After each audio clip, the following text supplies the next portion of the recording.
Combloux était le tout premier baignade biologique en France. C'est la plus haute et la plus ancienne de France. Ils ont à nouveau eu l'ambition et le courage de mettre en place une baignade qui correspond au savoir-faire actuel.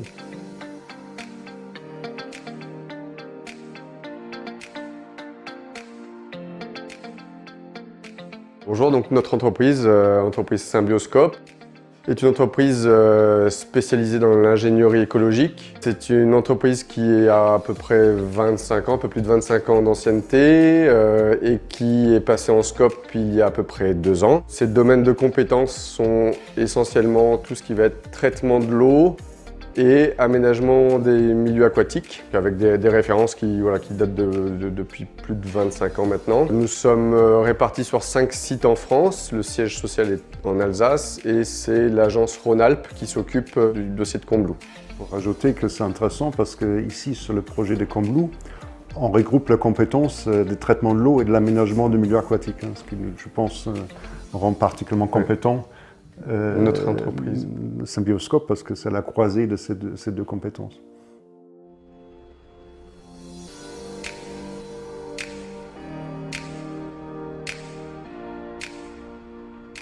Symbioscope s'occupe depuis de longues dates maintenant de piscines biologiques. Nous avons réalisé de nombreuses études préalables depuis maintenant une dizaine d'années environ, et nous avons tout récemment 2 réalisations de réhabilitation de baignades biologiques. Une à Montpré-Chambord et une autre dans le nord à Loun-Plage. Le chantier de biotope de Combloux est un chantier un peu particulier. C'est un chantier de réhabilitation de baignades biologiques. Il y avait bien une baignade biologique existante avant. Comme vous avez pu le voir, c'est une réhabilitation totale. Donc ça allie à la fois une conception nouvelle de tout le process et de toute la baignade, et en même temps une réhabilitation, donc il faut s'adapter aux bâtiments, aux usages locaux. L'autre particularité du dossier de Combloux est le fait qu'on a des délais excessivement serrés, et le but étant de ne pas condamner une année de baignade. On va travailler pendant toute la période hivernale, et comme nous nous situons à plus de 900 mètres d'altitude, potentiellement le chantier va pouvoir être impacté par des épisodes météorologiques, notamment neige et gel, qui vont pouvoir avoir un impact notamment sur tout ce qui est terrassement et qui vont forcément décaler certaines opérations. La problématique montagne a conditionné la phase chantier. Elle conditionne peu ou assez peu la partie conception et la partie traitement. Elle va surtout conditionner la partie chantier, où il va falloir juguler les interventions des différents intervenants avec les contraintes météo. Maintenant, pour être plus concret, qu'est-ce qu'on propose? On propose un très grand bassin de baignade qui a 3 fois la taille d'une piscine olympique environ, avec une partie plus classique du couloir de nage pour des sportifs, des zones de petits bains pour ceux qui ne savent pas encore bien nager, et puis il y a une zone un peu plus, disons, d'un aspect un peu plus naturel, lac dans la profondeur du bassin. Donc, la première chose, évidemment, sur le plan sanitaire, on injecte donc l'eau sur une trentaine de points répartis ici sur vous le voyez là, il y a des points d'alimentation au fond de la baignade. Donc, c'est une baignade qui est alimentée avec de l'eau qui déborde. Ici par des murs de débordement, ici par une sorte de skimmer qui sont dans le pora pour retirer l'eau sur toute la surface, ce qui élimine effectivement tout ce qui flotte en surface, parce qu'une grande partie de la pollution, aussi des pathogènes, se trouve dans les couches d'eau superficielle. Donc il faut écumer cette eau interficielle. Après, si vous voulez, donc, ces reprises ici, ça déverse dans une zone par un mur de déversement, d'ailleurs ça crée une perspective assez intéressante, dans un bassin où on a planté ici des plantes subaquatiques, des plantes immergées, qui ont ça a une double fonction, cette zone de plantes subaquatiques, en triple fonction, parce qu'il y a aussi une fonction esthétique, ou même une 4e fonction, parce que c'est un milieu qui crée une grande biodiversité, mais pour la qualité de l'eau proprement dite, il y a 2 fonctions, c'est-à-dire il y a à la fois Il a une absorption de nutriments par ces plantes subaquatiques, qui en plus est très rapide parce que ces plantes-là peuvent capter le nutriment directement à travers la feuille dans l'eau. Et deuxièmement, c'est un milieu qui est propice, qu'un bon habitat où les zooplanctons puissent proliférer, qui lui peut avoir un effet bénéfique, pas seulement parce qu'il mange les algues microscopiques, mais aussi parce qu'il mange des bactéries. Après, c'est repris. Dans cet ouvrage, il y a un dégrillage, c'est-à-dire toutes les impuretés qui flottent sur l'eau sont retenues par un dégrillage qui a 0,5 mm d'écartement. Et puis ici, il y a un deuxième filtre qui, lui, n'est pas alimenté par une pompe, mais qui est alimenté gravitairement avec de l'eau qui arrive de cette zone plantée dans laquelle il y a des plantes immergées. Et ce filtre-là est planté de roseaux.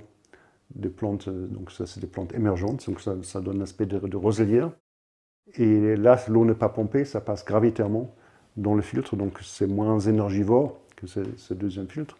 Et l'eau est juste reprise en sortie et réinjectée dans la baignade.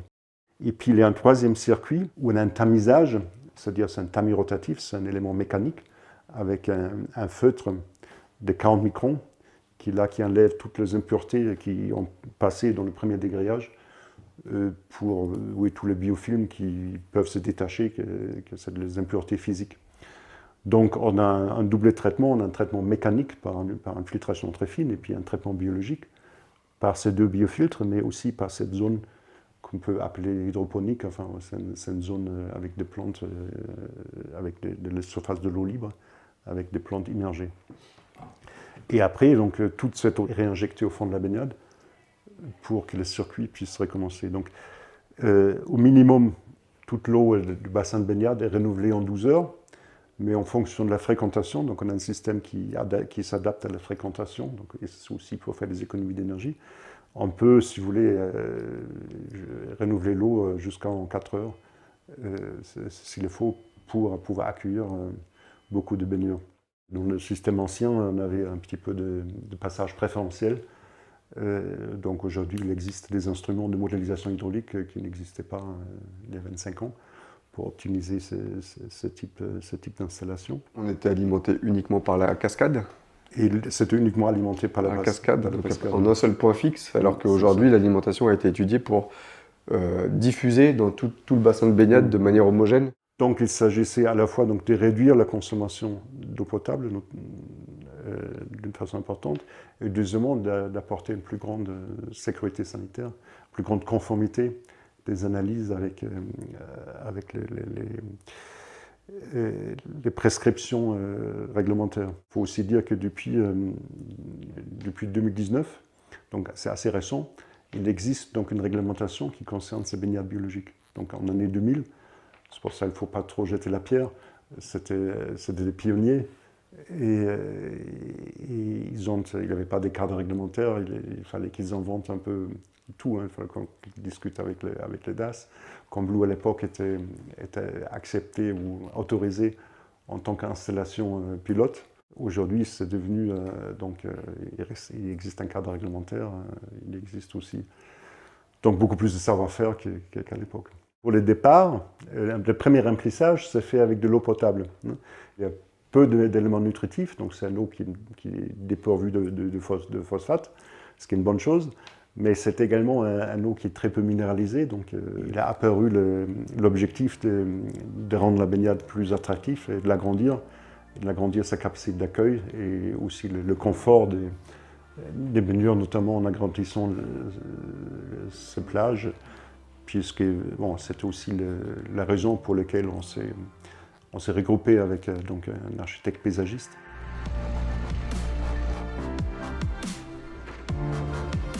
Il a fallu d'abord repousser les frontières actuelles qui se positionnaient à peu près sur la moitié du terrain, c'est ce qu'on appelle nous vulgairement la retenue collinaire, pour gagner de la place avec des objectifs de 2000 personnes jour sur le site.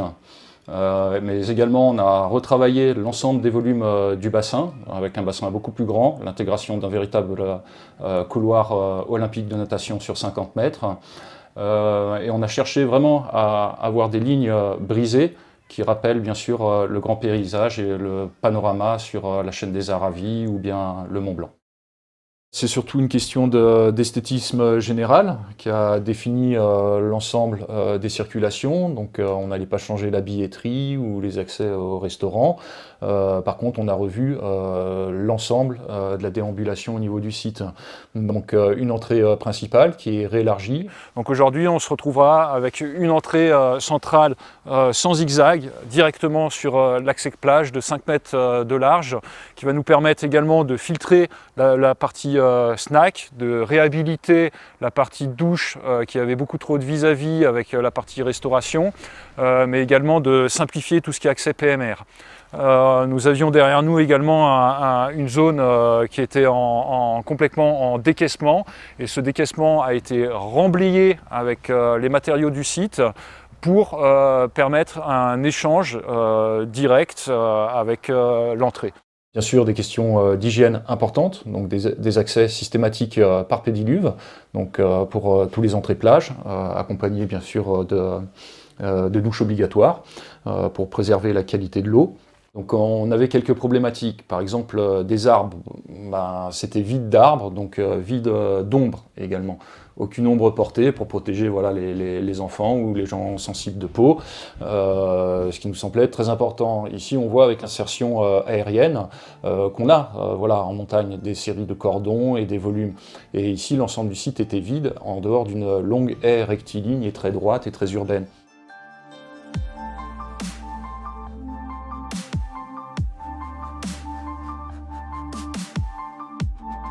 On a une palette végétale qui s'intègre donc au site par rapport à des strates variées, mais également une biodiversité qu'on veut installer sur le site, avec notamment une relation au niveau des filtres. Donc on a bien sûr une strate herbacée qui est composée de prairies fleuries pour attirer bien sûr tout ce qui est petite faune. On a des endroits pour limiter les entretiens avec un ensemble de couvre-sol, avec des petits pins de montagne, des astères, des campanules qui rappellent bien sûr les fleurs des champs au niveau des alpages. Et ensuite pour cadrer le paysage et certains massifs montagneux, on vient marquer avec des érables ou des pins une façon de cadrer le paysage. Donc plus on monte, plus ça rabaisse, moins on a d'arbres, mais on retrouve ce type de plantes. Et ce type de plantes, bien sûr, vont épouser les cassures et les crêtes de terrain.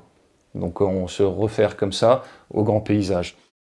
En termes de dégradé de couleur, on retrouve les choses. Donc l'ensemble de la retenue collinaire, c'est-à-dire où on retrouve de la pente, donc ça c'est une fauche à l'épareuse donc à l'année.